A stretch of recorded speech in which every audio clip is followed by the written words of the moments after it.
Look up at the night sky. Amid the vast expanse of stars, there is one that stands out, a faint red dot, glowing softly against the darkness. For millennia, that red dot has captured our imagination. It is Mars, the god of war to the ancients, a symbol of mystery and ambition to us today. But what is it about this distant world that calls to us? Why does it ignite our curiosity, our dreams, and our determination? Can humans truly colonize Mars, or is it an impossible dream? Before we answer that, pause for a second and imagine this scene like the cold open of a film. A launch tower rumbles in the dark before dawn. Millions watch from phones, classrooms, control rooms, and crowded city streets. The engines ignite, the vehicle rises, and inside that ship are not just astronauts, but the first citizens of a place no human has ever lived. In that moment, the question is no longer abstract. It is urgent, it is personal, it is now. Because Mars is not only a destination in space, it is a stress test of civilization itself. It asks whether we can plan for centuries in a world that rewards short-term thinking. It asks whether nations can collaborate when headlines push them apart. It asks whether science, engineering, ethics, and storytelling can work together as one system. In other words, Mars is the hardest Greek project in human history. Imagine yourself standing in a vast desert on Earth, the horizon stretching endlessly in every direction. Now picture that desert painted in hues of rust and ochre, the sky above a pale dusty pink. This is Mars, a world that feels both alien and strangely familiar. For centuries, humans have gazed at this red planet and wondered, could we ever set foot there? Could we make it our home? These questions are not new, but they have taken on a new urgency in our time. Mars has always been more than just a planet. To the Babylonians, it was Nergal, the bringer of destruction. To the Greeks and Romans, it was Ares and Mars, deities of war and power. Even in modern times, Mars has been a canvas for our hopes and fears. In the late 19th century, astronomers like Percival Lowell believed they saw canals on its surface, evidence, they thought, of an advanced Martian civilization. Science fiction writers like H.G. Wells and Ray Bradbury turned Mars into a stage for human drama, a mirror reflecting our own struggles and aspirations. But today, Mars is no longer just a story. It is a destination, a real place we can study, explore, and perhaps one day call home. The stakes are high. Earth, our cradle, is showing signs of strain. Climate change is reshaping our planet. Overpopulation is stretching our resources, and the spectre of global catastrophes, natural or man-made, looms ever larger. If humanity is to endure, we must look beyond our home world. Mars offers a chance to become a multi-planetary species, to ensure our survival, and to write a new chapter in the story of life. Yet, the question remains, why Mars? Why not the Moon, or some other celestial body? The answer lies in Mars itself. It is the most Earth-like planet in our solar system. Its day, or sol, is just 40 minutes longer than ours. It has polar ice caps that wax and wane with the seasons.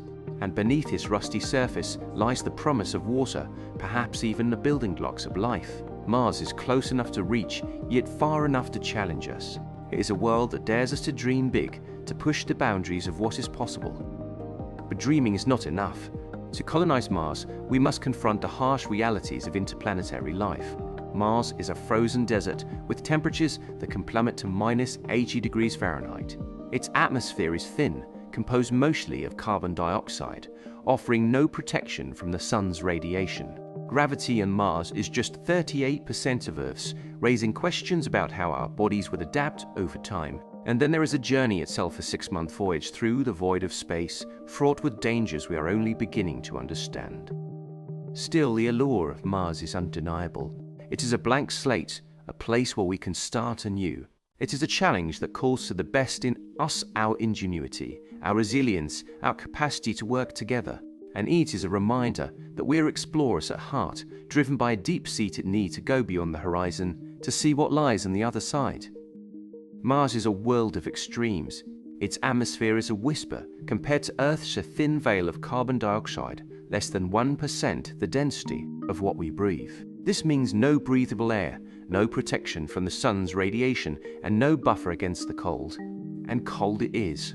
Average temperatures hover around -80 degrees Fahrenheit, colder than Antarctica on its harshest days. Yet, there are moments when the Martian equator warms to a balmy 70 degrees, only for the temperature to plummet by over 100 degrees at night. This is a world where survival is a constant negotiation with nature. Imagine stepping onto the surface of Mars for the first time. The sky above you is a muted, dusty orange, and the horizon stretches out in a barren, rocky expanse. The air is so thin that even the faintest breeze feels like nothing against your suit. But the challenges are far more than just aesthetic. The lack of a breathable atmosphere means every breath you take must come from a life support system. The carbon dioxide-rich air is not just unbreathable, it's a reminder of how alien this world truly is. Without a magnetic field or a thick atmosphere, Mars is bombarded by cosmic and solar radiation, a silent, invisible threat that penetrates the surface and poses long-term risks to human health. Gravity in Mars is another challenge. At just 38% of Earth's gravity, it's enough to keep you grounded, but not enough to maintain the muscle and bone density we've evolved for. Over time, this reduced gravity could weaken the human body in ways we don't fully understand. And then there's the dust fine, pervasive and potentially toxic. It's not just a nuisance, it's a hazard to machinery, habitats, and lungs. Getting to Mars is no small feat either. At its closest, Mars is still 34 million miles away. A one-way trip takes 6 to 9 months, depending on the alignment of the planets. During that journey, astronauts would be exposed to cosmic radiation levels far beyond what we experience on Earth. Shielding spacecraft from this radiation adds weight, which in turn requires more fuel, a delicate balancing act of engineering and physics. And then there's the landing. Engineers call it the 7 minutes of terror. Mars's thin atmosphere provides just enough resistance to complicate entry, but not enough to slow a spacecraft effectively. Parachutes, retrorockets, and heat shields must work in perfect harmony to deliver a payload safely to the surface. For humans, this challenge is magnified. We're not just landing a rover, we're landing life support systems, habitats, and the people who will use them. Once on the surface, the challenges multiply. Habitats must be pressurized and shielded from radiation. Life support systems need to recycle air and water with near-perfect efficiency. Food production requires either importing supplies or growing crops in Martian soil, a soil less rich in perchlorates, chemicals toxic to humans. Power is another hurdle. Solar panels are less effective on Mars, where dust storms can last for weeks and block out the sun. Nuclear power offers a solution, but it comes with its own risks and logistical challenges. In situ resource utilization, or ISRU, is a cornerstone of any sustainable Mars mission. This means using Martian resources to support human life and operations. Water can be extracted from ice or even the atmosphere. Oxygen can be produced by splitting water molecules or converting carbon dioxide. These technologies are in their infancy, but they're essential for reducing the need to haul everything from Earth.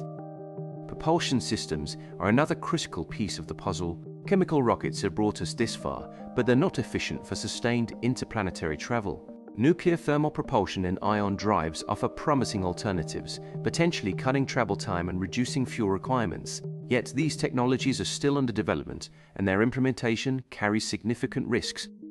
Why does all this matter? Because the stakes are profoundly human. Every engineering challenge is a question of survival. How do we protect the crew from radiation? How do we ensure they have enough air, water, and food? How do we keep them healthy and sane during years of isolation? These aren't just technical problems, they're deeply personal ones. They're about the lives of the people who will take this journey and the future of humanity as a multi-planetary species. And as we solve these problems, we're not just preparing for Mars, we're innovating for Earth. Technologies developed for Mars-like advanced recycling systems, renewable energy solutions, and medical innovations could transform life here at home. The challenges of Mars are the challenges of survival, resilience, and ingenuity. They force us to confront our limits and push beyond them. But the story doesn't end here. The next chapter isn't just about surviving on Mars, it's about thriving. It's about the human body, mind, and spirit adapting to a world so alien yet so full of promise. And that's where we're headed next. The human body is a marvel of adaptation, honed over millions of years to thrive in Earth's unique environment. But what happens when we take it to Mars, a world so alien, it might as well be another universe? The challenges are profound, and the stakes are nothing less than survival itself. Imagine standing on the surface of Mars. The sky above you is a muted, dusty orange, and the ground beneath your feet is a barren expanse of red rock and sand. The temperature is a bone-chilling -80 degrees Fahrenheit on average, and the air is so thin that you would suffocate in seconds without a spacesuit. This is not a world that welcomes human life. It is a world that challenges every aspect of our biology, our technology, and our ingenuity. Radiation is one of the most insidious threats. On Earth, we are shielded by a thick atmosphere and a magnetic field that deflects harmful cosmic rays and solar particles. Mars offers no such protection. Its atmosphere is a whisper less than 1% the density of Earth's, and its magnetic field is long gone. This leaves the surface exposed to galactic cosmic rays (GCRs) and solar particle events (SPEs). For astronauts, this means a constant bombardment of radiation, about 0.5 to 1 millisievert per day during the journey and on the surface. To put that in perspective, a 6-month mission to Mars could expose a person to the equivalent of hundreds of chest X-rays. Over time, this radiation increases the risk of cancer, damages the nervous system, and accelerates aging. Shielding strategies like using Martian regolith to build protective habitats are essential, but even with the best technology, some exposure is inevitable. Then there's gravity, or the lack of it. Mars's gravity is just 38% of Earth's. It's enough to keep you grounded, but not enough to maintain the muscle and bone density your body is used to. In microgravity, astronauts lose up to 1% of their bone mass per month. While Mars's partial gravity might slow this process, we simply don't know how the human body will adapt over years or decades. Will our bones weaken irreversibly? Will our hearts struggle to pump blood effectively? Artificial gravity, perhaps through rotating habitats, is one potential solution, but is a concept still confined to science fiction. The human immune system is another wild card. Studies on the International Space Station have shown that long-duration spaceflight alters immune function, making astronauts more susceptible to infections. The microbiome, the trillions of microbes that live in and on our bodies, also changes in space, with unknown consequences. On Mars, these effects could be compounded by isolation, stress, and the challenges of living in a closed environment. And what about the mind? Humans are social creatures, and the psychological toll of a Mars mission cannot be overstated. Imagine spending years in a confined space with the same small group of people, millions of miles from home. The isolation, the monotony, the ever-present danger. It's a recipe for mental strain. NASA and other space agencies have studied these effects in analog missions on Earth, like the Mars 500 experiment and the HEACS simulations in Hawaii. The results are clear. Maintaining mental health will require careful planning, from structured routines to virtual reality systems that simulate Earth-like environments. Medical autonomy is another critical issue. On Earth, a medical emergency means a trip to the hospital. On Mars, it means solving the problem with whatever you have on hand. Evacuation is not an option. This places enormous pressure on the crew and their training. Advanced medical kits, telemedicine, and even 3D printing of medical supplies will be vital. But there are limits to what can be done without a fully equipped hospital. One of the most profound unknowns is reproduction. Can humans conceive, carry, and raise healthy children on Mars? The effects of radiation, partial gravity, and a closed environment on human development are completely uncharted territory. If we are to establish a permanent presence on Mars, these questions must be answered. So, what can we do to prepare? Research is the key. Experiments on the ISS are helping us understand the effects of microgravity and radiation. Mars analog missions on Earth are testing habitat designs, life support systems, and crew dynamics. Space agencies and private companies are developing technologies like radiation-resistant materials, advanced life support systems, and artificial gravity concepts. Every step brings us closer to understanding what it will take to live on Mars. But the challenges are not just technical, they are deeply human. How do we balance the risks with the rewards? How do we ensure that the first Martians are not just survivors but pioneers who can thrive in their new world? These are questions that go to the heart of what it means to be human. As we look to the future, one thing is clear. The journey to Mars is not just about science and technology. It is about resilience, ingenuity, and the yielding human spirit. It is about pushing the boundaries of what is possible and embracing the unknown. And as we prepare to take this next giant leap, we are reminded that the greatest challenges often lead to the greatest rewards. But surviving on Mars is only the beginning. The next step is building a world, a society that can sustain itself, grow and flourish, and that is where our story leads next. The infrastructure required to colonize Mars is nothing short of monumental. Imagine, for a moment, standing in low Earth orbit, gazing out at a bustling orbital shipyard. Here, reusable rockets ferry components, fuel and supplies to massive depots that float silently above Earth. These depots are not just storage facilities. They are the logistical backbone of humanity's leap into the void. They hold the propellant needed for the long journey to Mars and serve as the starting point for interplanetary missions. The scale of this operation is staggering, a testament to human ingenuity and ambition, but it is also a reminder of the immense challenges we face. On-orbit refueling is a game-changer in this endeavor. Picture a fleet of tankers, each carrying hundreds of tons of liquid oxygen and methane, rendezvousing with a Mars-bound ship. The choreography of launches, dockings and transfers is a marvel of precision engineering, yet it is also a logistical nightmare. A single delay can ripple through the entire mission timeline, highlighting the need for redundancy and robust supply chains. This is not just a technical challenge, it is a test of our ability to coordinate complex systems on an unprecedented scale. The journey to Mars is just the beginning. Once there, the spacecraft must enter orbit around the red planet. Mars' orbit serves as a gateway, a place to assemble landers, refuel and prepare for descent. Relay satellites, strategically positioned around Mars, ensure constant communication with Earth and the surface. These networks are the nervous system of the mission, transmitting data, commands, and the voices of astronauts back home. Without them, the mission would be blind and deaf, cut off from the support and guidance it needs to succeed. Cargo-first architectures are a cornerstone of Mars colonization. Before humans set foot on the planet, robotic missions deliver habitats, life support systems, and infrastructure. Imagine a convoy of autonomous landers, each carrying vital equipment, solar panels, nuclear reactors, water extraction units, and greenhouses. These systems are the lifeline of the colony, and their deployment must be flawless. In situ resource utilization, or ISRU, is critical. Water extracted from ice deposits can be split into hydrogen and oxygen for fuel, while carbon dioxide from the atmosphere can be converted into oxygen. These technologies reduce the need to haul resources from Earth, making the colony more sustainable. Power infrastructure is another key challenge. Solar panels are lightweight and reliable, but Mars's frequent dust storms can block sunlight for weeks. Nuclear reactors offer a more stable solution, providing continuous power regardless of weather conditions. The choice between these systems depends on the colony's size, location, and energy needs.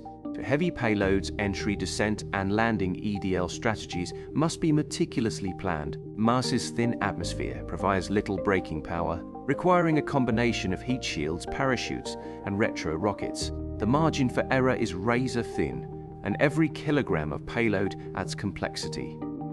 Redundancy and contingency planning are not just best practices, they are necessities. A single failure can jeopardize the entire mission. Imagine a scenario where a supply lander crashes, scattering its cargo across the Martian surface. Without backups, the colony could face shortages of food, water, or oxygen. These risks underscore the importance of robust systems and multiple layers of safety. The cost and timeline of Mars colonization are daunting.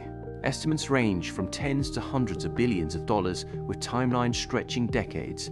Yet, the potential rewards are equally staggering. Mars offers a chance to test new technologies, inspire generations, and secure humanity's future. The trade-offs between chemical propulsion, nuclear thermal propulsion, and solar electric propulsion, SEP, illustrate the complexity of these decisions. Chemical rockets are proven and reliable, but they require large amounts of fuel. Nuclear propulsion offers higher efficiency and shorter travel times, but it comes with regulatory and technical hurdles. SEP is ideal for cargo missions, using ion thrusters powered by solar panels to move heavy payloads slowly but efficiently. Operational scenarios bring these concepts to life. Imagine a crewed mission where astronauts land near a pre-deployed habitat. They step out onto the Martian surface, their suits shielding them from radiation and the thin, cold air. Nearby, a nuclear reactor hums quietly, providing power for the habitat and the ESRU systems extracting water and oxygen. In the distance, robotic rovers harvest ice and transport it to processing units. The astronauts work alongside these machines, setting up greenhouses, conducting experiments, and exploring the terrain. But what happens if something goes wrong? A dust storm could block solar panels, cutting off power. A leak in the habitat could deplete the oxygen supply. These scenarios are not just hypothetical. They are the reality of living on Mars. Redundancy, training, and quick decision-making are the only defenses against disaster. As we look to the future, the question is not just whether we can colonize Mars, but how we will do it. The choices we make today will shape the mission architectures, technologies, and strategies of tomorrow. Will we rely on reusable spacecraft like SpaceX Starship, or will we develop entirely new systems? Will we prioritize speed and efficiency, or will we take a more cautious, incremental approach? These decisions will determine the success of our efforts and the legacy we leave for future generations.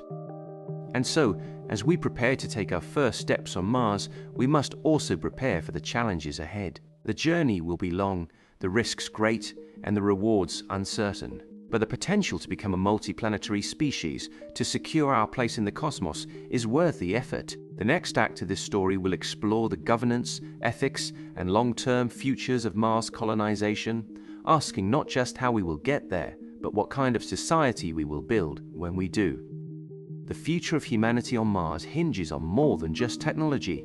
It demands a framework for governance, ethics, and sustainability that can guide us through the unknowns of interplanetary life. As we stand on the brink of becoming a multi-planetary species, we must ask, how do we ensure that our presence on Mars is not just possible, but responsible?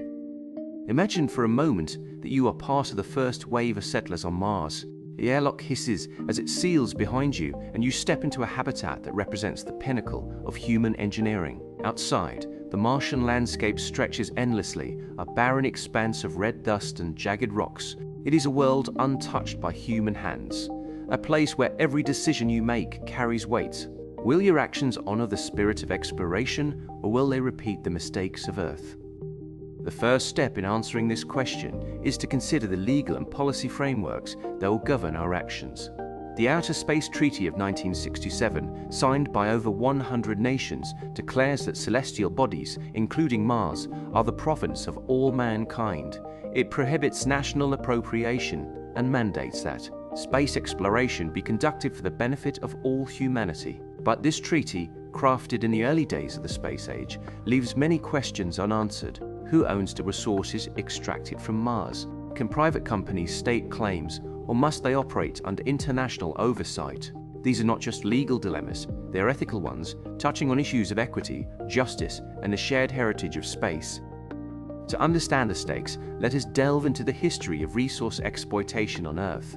From the gold rushes of the 19th century to the oil booms of the 20th, the pursuit of wealth has often led to environmental degradation and social inequality. On Mars, the stakes are even higher. The planet's resources are finite, and their extraction will shape the future of any colony.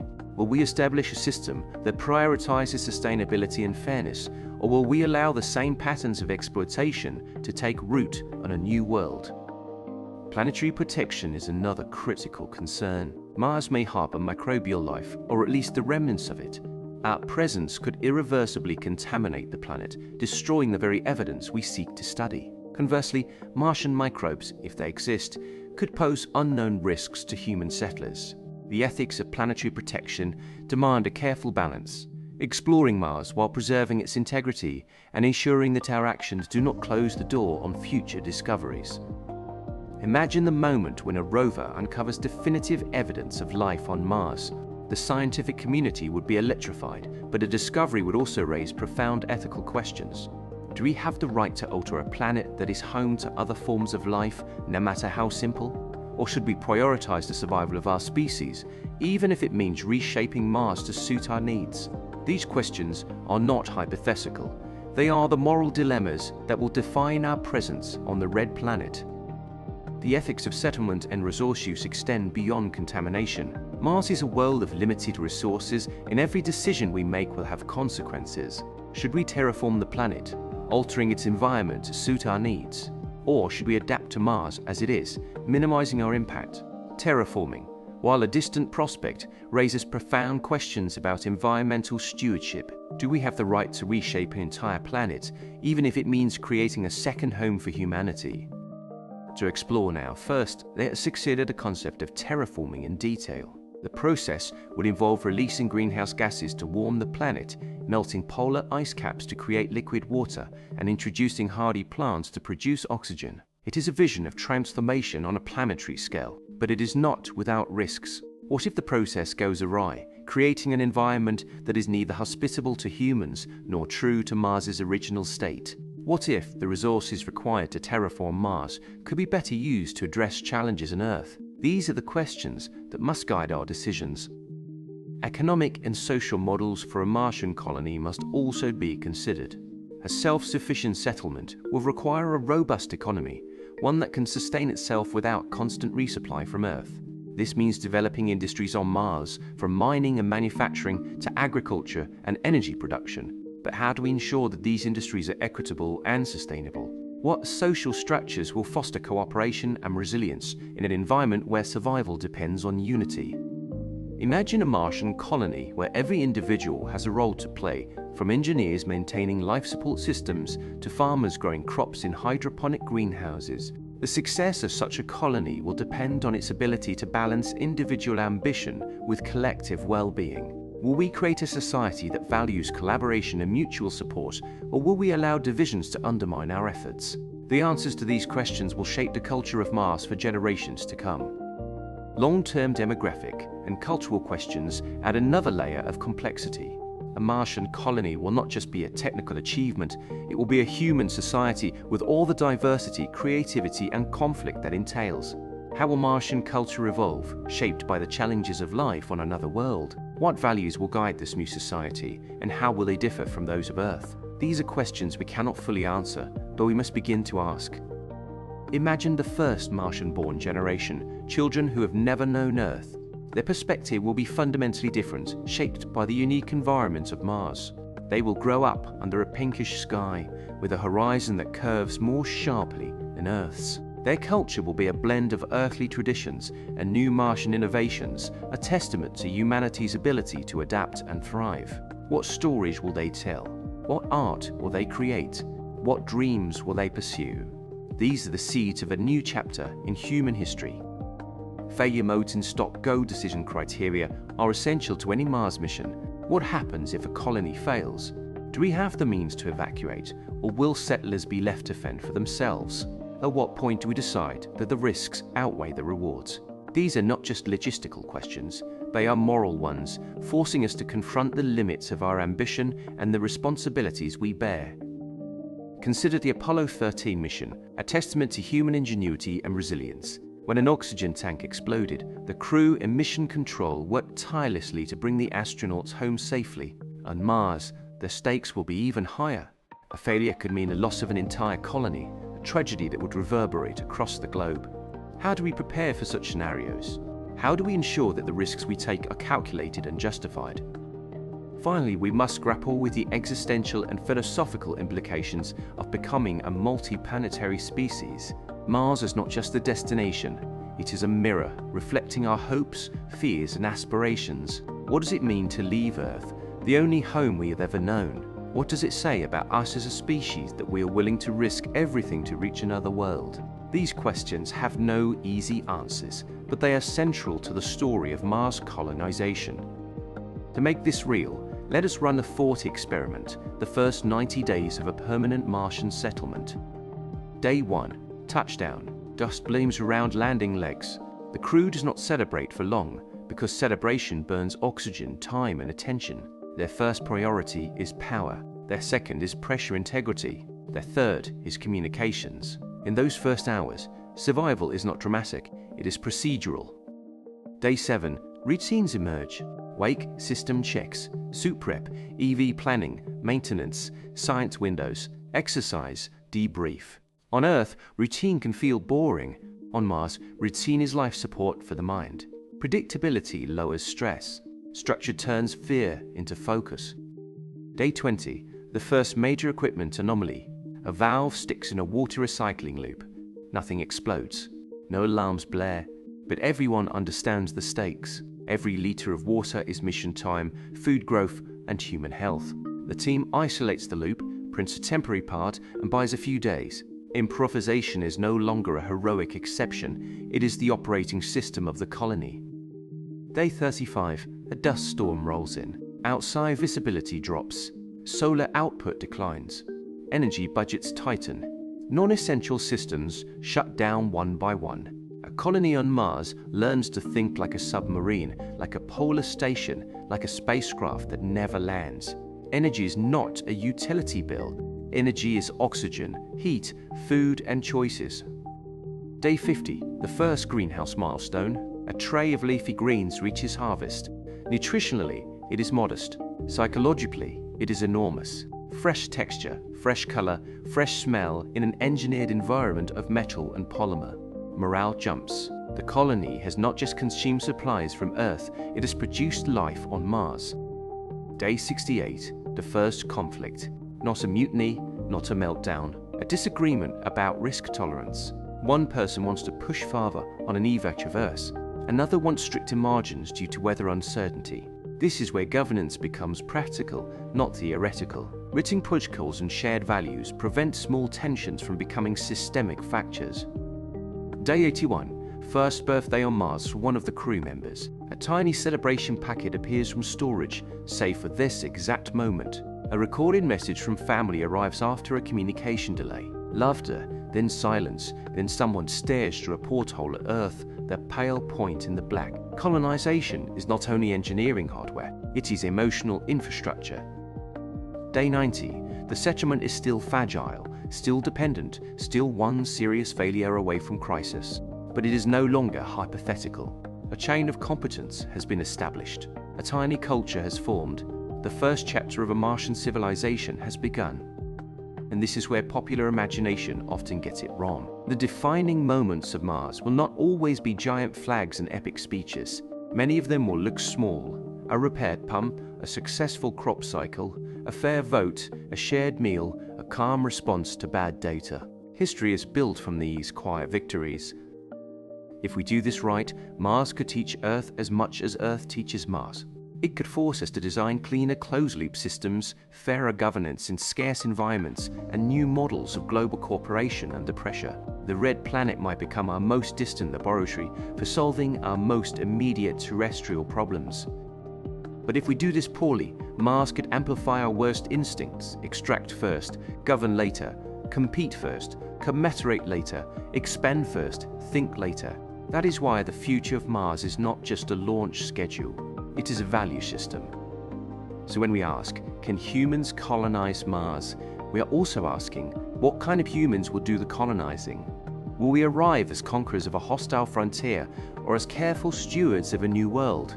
Will we define success by how much we take or by how wisely we build? Imagine standing on the surface of Mars, looking back at Earth as a tiny blue dot in the sky. In that moment, you would feel the profound interconnectedness of all life, the fragility of our planet, and the boundless potential of humanity. Mars challenges us to think beyond our immediate needs, to consider the legacy we wish to leave for future generations. It is a journey that demands not only technological innovation, but also moral courage and wisdom. And so, we return to the question posed at the beginning: can humans truly colonize Mars? The answer is both yes and no.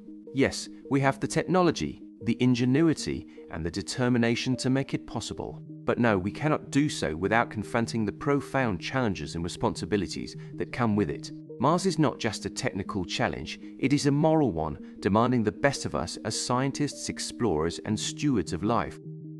As we look to the future, let us remember that the story of Mars is not just about survival, it is about thriving. It is about the human spirit, our capacity to adapt, and our drive to explore. It is about the choices we make, the values we uphold, and the legacy we leave behind. Mars is a blank canvas, a world waiting to be shaped by our actions. Let us ensure that the picture we paint is one of hope, responsibility, and possibility. The red planet calls to us, not as a place to escape, but as a place to grow. It challenges us to be better, to think bigger, and to act with wisdom and care. The journey to Mars is not just a journey to another world, it is a journey to a better version of ourselves, and that perhaps is the greatest adventure of all.